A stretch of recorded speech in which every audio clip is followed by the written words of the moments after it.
Jumpa lagi bersama dengan saya, Mr. Sorchan, di dalam channel pengembangan kepribadian atau mentoring self improvement.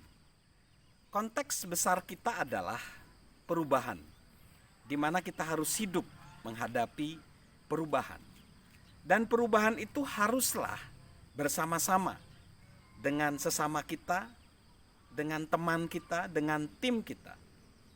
Dan lingkungan di mana kita ada, baik di keluarga, di masyarakat, di pekerjaan, di bisnis kita, harus juga mengalami perubahan. Tetapi kenyataannya, di dalam pengalaman untuk mengajak orang berubah, kita mengalami resistensi atau penolakan. Nah, penolakan itu menjadi tantangan buat kita. Dan saya akan memberitahu bagaimana tantangan itu bisa kita sikapi dengan kita mengetahui prinsip 25, 50, 25. Prinsip 25, 50, 25 itu adalah prinsip di mana 25% orang akan mendukung kita. 50% orang akan ragu-ragu dan 25% lainnya akan menolak kita. Dalam prinsip ini kita perlu memahami 25% yang menolak kita tidak akan berubah pikirannya. Jadi apapun yang kita lakukan sebagai pemimpin, mereka akan selalu menentang perubahan. Sebagai agen perubahan kita akan ditentang oleh mereka. Lalu kita jangan menyanyiakan untuk mikir yang 25% ini. Karena akhirnya kita bisa jadi frustasi. Terus yang 25% orang yang menentang kita ini, jangan kita beri panggung. Jangan kita beri peluang karena kredibilitas mereka diragukan. Lalu berupayalah untuk menjauhkan 25% yang menolak kita terhadap yang 50% yang ragu-ragu. Nah, lalu minta yang 25% pendukung kita secara positif untuk mempengaruhi yang 50%. Hal ini dikuatkan oleh manajer bisbol Casey Stengel.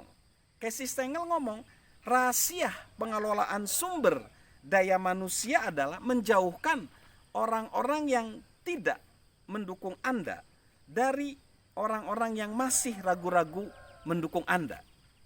Jadi dia sebagai manajer bisbol selalu memisahkan orang yang ragu-ragu dengan orang yang menentang dia sebagai coach, sehingga menciptakan tim pemenang di mana para pemainnya mendukung strategi dia sebagai coach.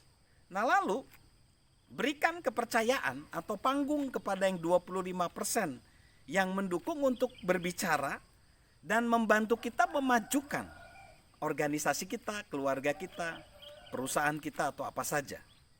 Nah, kalau nanti terbentuk yang 50% yang ragu-ragu jadi mendukung, sehingga terbentuk 75%, akan banyak orang yang berubah dan akan ada banyak orang yang merasakan kemenangan dan kesuksesan. Menang bersama, merayakan kemenangan bersama. Jadi prinsip ini akan melihat kita bahwa tidak mungkin sebagai agen perubahan kita bisa didukung 100%. Ini menjadi lebih realitas kita menghadapinya. Lalu prinsip yang selanjutnya, agar kita bisa mengelola perbedaan atau konflik ataupun resistensi, adalah menyeimbangkan antara kepedulian dan keterus-terangan. Nah, kepedulian dan keterus-terangan ini adalah penting dan harus seimbang karena keduanya seperti kedua sayap di pesawat terbang. Tapi sebelum kita membahas apa artinya peduli dan terus terang itu harus seimbang, kita harus melihat ada level-level di dalam relasi manusia. Ya, relasi manusia yang pertama, dia relasi karena berdasarkan hak. Atau kalau dalam posisi kepemimpinan mungkin karena jabatan. Jadi orang-orang mengikuti kita tuh karena terpaksa. Mungkin karena ada jabatan kita sebagai pemimpin atau sebagai direktur atau apa saja, orang ikut kita. Ini yang paling level paling rendah. Lalu yang kedua, mereka mengikuti kita atau berelasi kita berdasarkan hubungan. Ini karena perkenanan, ini naik.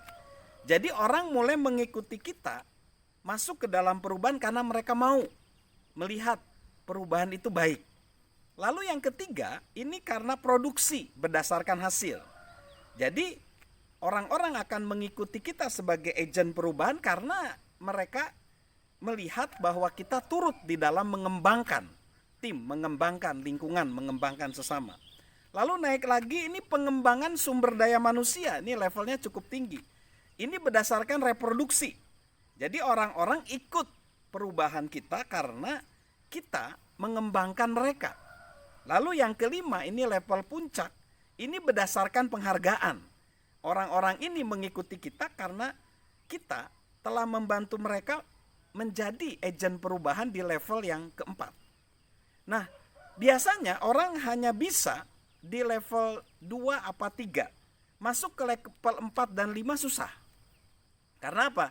Mereka perlu mengembangkan diri mereka sendiri dan mereka juga mau mengembangkan sesama mereka supaya perubahannya bersama-sama. Nah, maka kita perlu menyelaraskan antara kepedulian dan keterus-terangan.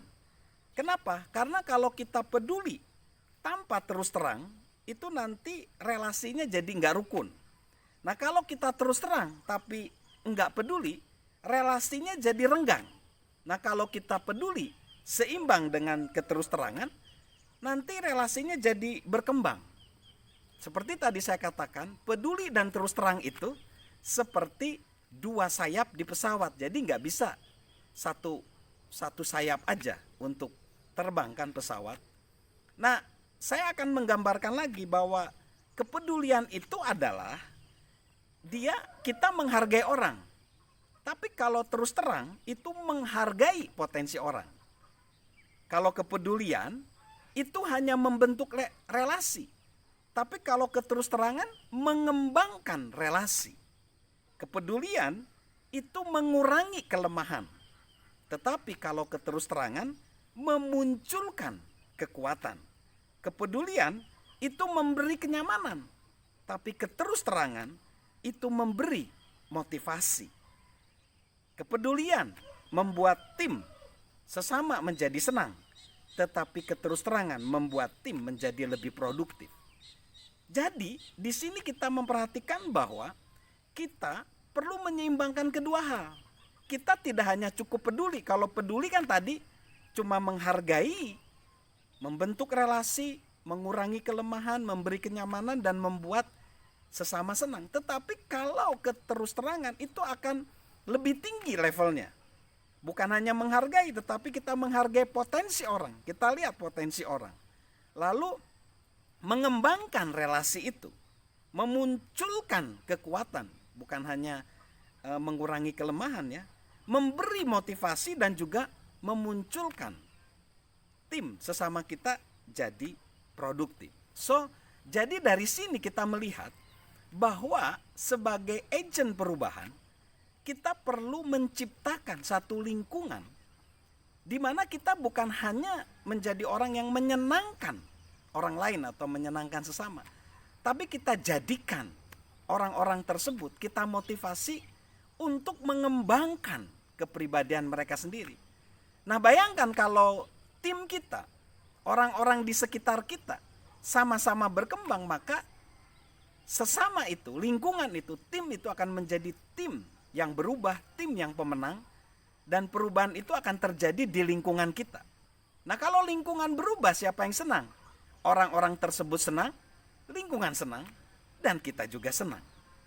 Oleh karena itu, saya mengatakan mari kita menjadi agen perubahan. Salam perubahan dan mengubah lingkungan dan sesama, dan salam sehat dari saya, Mr. Sorchan.